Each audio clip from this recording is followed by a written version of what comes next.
Pra, mirë se erdhët, sot do t'i futemi thellë një ideje vërtet të fuqishme, si të kalojmë nga ai stadi kur jemi thjesht të zënë në atë kur jemi realisht efektiv.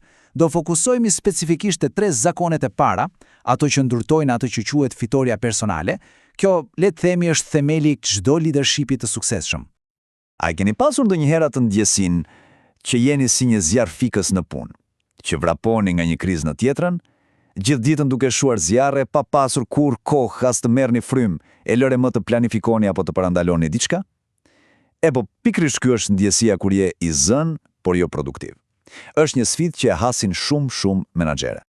Mirë pra, le t'i hyjmë thelbit. Gjithçka fillon me një ide fare thjesht, por jashtëzakonisht të thellë: fuqinë e zgjedhjes. Pyetja është kjo: a jemi thjesht një produkt i asaj që na ndodh, apo kemi ne në dorë të zgjedhim se si do përgjigjemi? Dhe ja ku fshihet i gjithë sekreti. Stephen Covey e shpjegon kështu: midis stimulit, le të themi një email i pakëndshëm, një afat i papritur, dhe reagimit ton, ka një hapësirë, një pauzë sado e vogël. Po, pikërisht aty, në atë moment të shkurtër, qëndron e gjithë fuqia jonë. Aty vendoset nëse do të reagojmë verbërisht, me impuls, apo do të përgjigjemi me vetdije, me një qëllim. Kjo bën gjithë diferencën. Kjo na sill në mënyrë perfekte te zakoni i parë, të jesh proaktiv.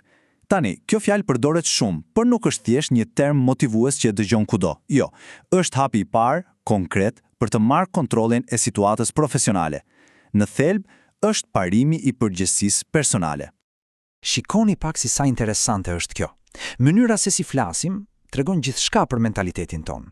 Kur përdorim gjuhën reaktive, fraza si "po s'kam ç'të bëj", ne praktikisht e pozicionojmë veten si viktima të rrethanave.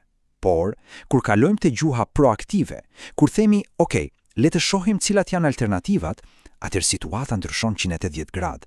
Kjo na jep fuqi, tregon se jemi ne në timon. Këtu kemi 2 koncepte që duhen kuptuar mirë. Imagjinoni 2 rreth. Njëri është rrethi i shqetësimit. Aty futen të gjitha gjërat që na shqetësojnë, por që si kontrollojmë dot. Ekonomia globale, moti, politikat e reja. Tjetri është rrethi i ndikimit. Këtu janë gjërat ku ne realisht mund të bëjmë diçka. Si e trajnojmë stafin, cilësinë e shërbimit ton, mënyrën si komunikojmë. Po, njerëzit proaktiv e përqendrojnë gjithë energjinë e tyre te ky i dyti, te rrethi i ndikimit. Dhe ja ku ndodh magjia. Sa më shumë punon brenda këtij rrethi, aq më shumë ai rritet dhe zgjerohet. Dhe ja ku e shohim fare qartë ndryshimin në praktikën e përditshme. Menaxheri reaktiv, ai gjithmonë kërkon një fajtor dhe merret me krizat, pra reagon pasi problemi ka plasur.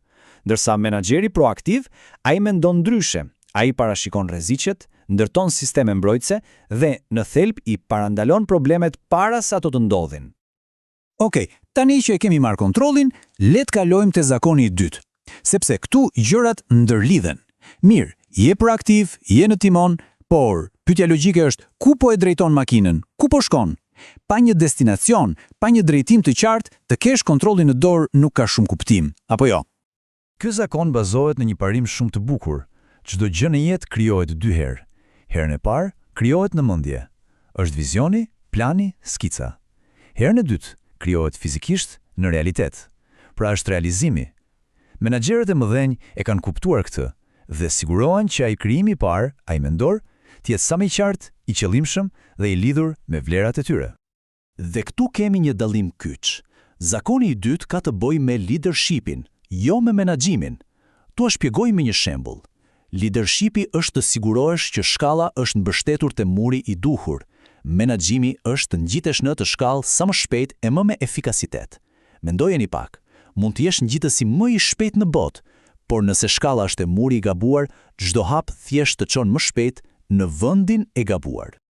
Kjo thënie e godet pikërisht në shenjë. Pa e ditur se ku po shkon, pa një qëllim final të qartë, e gjithë puna e përditshme kthehet në një kaos. Veprime të shkëputura pas një strategji. Vendimet merren në panik, në mënyrë reaktive, jo të menduara. Vizioni i qartë është si busulla. Pa të, thjesht rrotullohesh vërdall. Dhe kështu, arrim te zakoni i tretë. Ky është momenti kur i vëmë gjërat në punë. Nëse zakoni i parë na dha kontrollin dhe i dyti na dha drejtimin, zakoni i tretë është vetë veprimi. Ka të bëjë me ekzekutimin, me disiplinën për të bërë atë që duhet bërë. Është menaxhimi praktik i kohës dhe energjisë. Dhe thelbi i këtij zakoni është kjo fjali e thjeshtë, jo gjithçka që është urgjente është edhe rëndësishme. Shumica prej nesh bien prej asaj që quhet tirania e urgjencës. Merremi me gjëra që bërtasin për vëmendje të menjëhershme, por që realisht nuk na çojnë as sekondit drejt qëllimeve tona të mëdha. Të dallosh urgjenten nga e rëndësishmja, aty fshihet sekreti. Kjo matricë na e bën shumë të qartë këtë koncept. Shikoni, kuadranti i parë, këtu janë krizat e vërteta, urgjente dhe të rëndësishme. Pastaj kemi kuadrantin e tretë, ndërprerjet, duken urgjente, por nuk janë të rëndësishme. Kuadranti i katërt, kjo është thjesht humbje kohe. Por çelësi i vërtet nuk gjendet në asnjë prej këtyre. Por gjendet këtu, në kuadrantin e dytë. Këtu jetojnë dhe punojnë menaxherët vërtet efektiv. Këto janë ato aktivitetet që nuk janë urgjente, por janë jashtëzakonisht të rëndësishme. Planifikimi strategjik, parandalimi i problemeve, trajnimi i njerëzve, ndërtimi i marrëdhënieve. Dhe dini çfarë? Sa më shumë kohë kalon këtu, aq më pak kriza do të kesh te kuadranti i parë. Mirë, por pyetja është, si e gjejmë kohën për të punuar në kuadrantin e dytë? Përgjigjja është një fjalë, delegimi. Por jo thjesht ja hedhësh punën dikujt tjetër. Jo, delegimi efektiv është një akt strategjik. Do të thotë ti besosh ekipit, ti fuqizosh ata me detyra dhe pritshmëri të qarta, dhe kështu të çlirosh kohën dhe energjinë tënde për ato punë strategjike që vetëm një lider mund t'i bëjë. Delegimi i mirëfillt është leadership në veprim. Pra, le t'i lidhim të gjitha pikat. Këto 3 zakone që pam, proaktiviteti, të fillosh me fundin në mendje dhe të vësh prioritetet, këto të treja bashk formojnë atë që njihet si fitoria personale. Mendojeni si themelin e një ndërtese. Është vetëzotrimi, dhe pa një themel të fortë, asgjë tjetër nuk mund të ndërtohet sipër. Dhe kjo tabel e përmbledh në mënyrë fantastike. Pra, zakoni i parë, përgjegjësia, na jep kontroll. Zakoni i dytë, vizioni, na jep drejtim. Dhe zakoni i tretë, disiplina, na jep ekzekutim. Vini re se si njëri ndërton mbi tjetrin, kontroll, drejtim, ekzekutim. Kaq thjesht. Dhe pikërisht këtu kuptojmë pse kjo fitoria personale është kaq thelbësore. Sepse pa atë disiplinë të brendshme, pa vetë kontroll dhe pa një drejtim të qartë, çdo përpjekje për të menaxhuar një ekip apo një projekt është e destinuar të dështojë. Proceset prishen, njerëzit nuk të ndjekin, standardet bien, sepse në fundit efektiviteti i jashtëm është thjesht pasqyra e asaj që ndodh brenda. Edhe le ta mbyllim me këtë ide që është ndoshta më e rëndësishme nga të gjitha. Në fund të ditës, leadershipi i vërtet fillon nga brenda. Të menaxhosh veten nuk është thjesht një hap para se të menaxhosh të tjerët, është vetë thelbi i menaxhimit të tjerëve. Kjo është baza e çdo leadershipi që i reziston kohës.